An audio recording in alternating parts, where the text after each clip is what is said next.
Hi everyone. So we all know CNN sucks, right? They really do suck. I've just done a video that congratulated them. It's the first time I've done a video that actually said well done CNN. I think I've only done it twice in a year, but whenever I catch them doing something good, I always make a point of saying it, but it's happened twice in a year.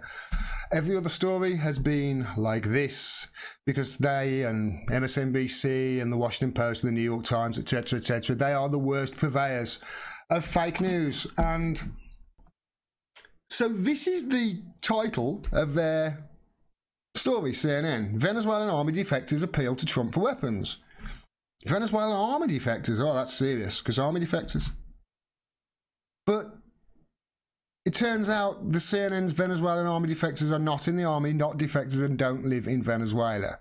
That's a threefer. Well done, CNN. So, close inspection of the uniforms worn by two self-proclaimed Venezuelan army defectors interviewed on CNN earlier this week has revealed that they are not who they say they are and probably should not be given guns. As Venezuelan soldiers, we are making a request to the US to support us in logistical terms with communication with weapons so we can realize Venezuelan freedom, one of the alleged defectors told CNN. You can see where it's going, can't you? Their inconveniently timed appeal came alongside ramped-up efforts by the US to institute regime change in the oil-rich South American nation, installing pro-American opposition leader Juan Guaido into power. The two claimed it to be contacted with a network of disgruntled army units and defectors ready to rise up in arms against recently pro-elected President Nicolas Maduro. That's what CNN said in their consolidating its branches in 2008. The fact was easily confirmed by paying attention to their badges, which still read FAN, Fuerza Armada Nacionales, whereas all Venezuelan service members today have badges which read FANB, Fuerza Armada Nacional Bolivariana. It's easy for me to say. Despite framing the story as if the two are recently defective active duty members deeply connected to the internal life of the Venezuelan military, in reality the two are former soldiers who live outside the country, a fact CNN itself admits in the story attached to the video. So they don't mention that in the story, they put it in the video there. Good propaganda, CNN, well done. It seems that claiming loyalty to Guaido alone was sufficient justification to give the world's newest moderate rebels a platform to request deadly arms, regardless of the fact that it is not entirely clear who the two actually are, or where those weapons would end up if they went to them. One would hope that the US would exercise more caution. Of course they would. I mean, you know, more caution. They always exercise caution in matters of war, don't they? And arms. This time around, given their track record of arming freedom fighters abroad that later end up turning their guns on the Washington handlers. This has happened time and time again. Obviously, I've just done a story about weapons ending up in the hands of Al-Qaeda in Yemen as a result of, you know, meddling in other countries.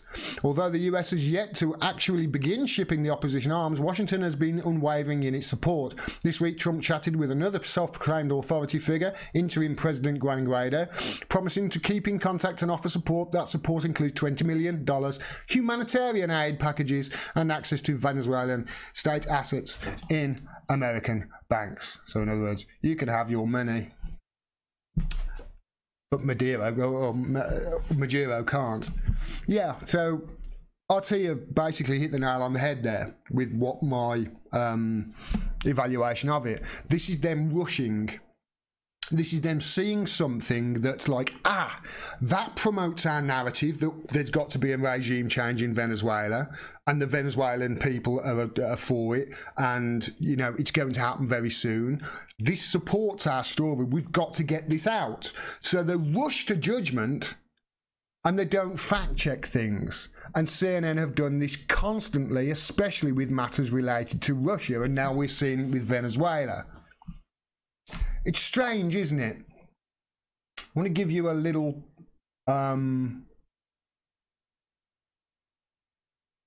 taster here of what sort of shit the media do. For instance, this is a picture of a pro-Guaido rally.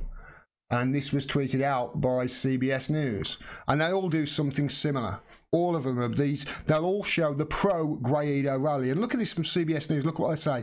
Venezuelan opposition holds a huge rally amidst first major army defection against Maduro.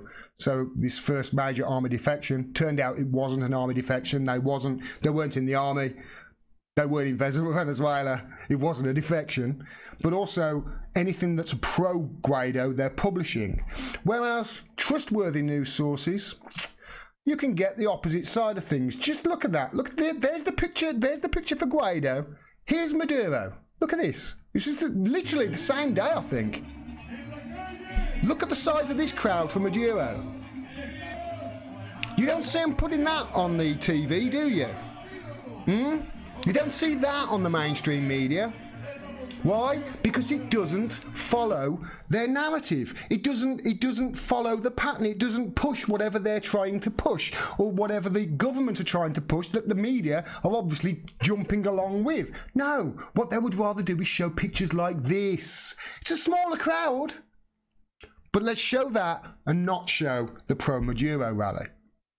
This is propaganda, is what it is. It's propaganda, and to be quite honest, it's fake news. And I have no doubt CNN, well, let's face it, I went to the article and saw the article, I read the article, and that was only yesterday. Whether it's still up, I don't know. But the chances are, it is. Chances are, hasn't even got an editor's note. If it was The Guardian, it definitely wouldn't. And this is the state of our media, folks. And this is why, and I hate keep going back to this, and I don't want to keep harping on about it, but it's why we really do need, all of us, and I'm practicing as I preach now as well. I realised that today. All of us need to invest in media. If we can do, we should.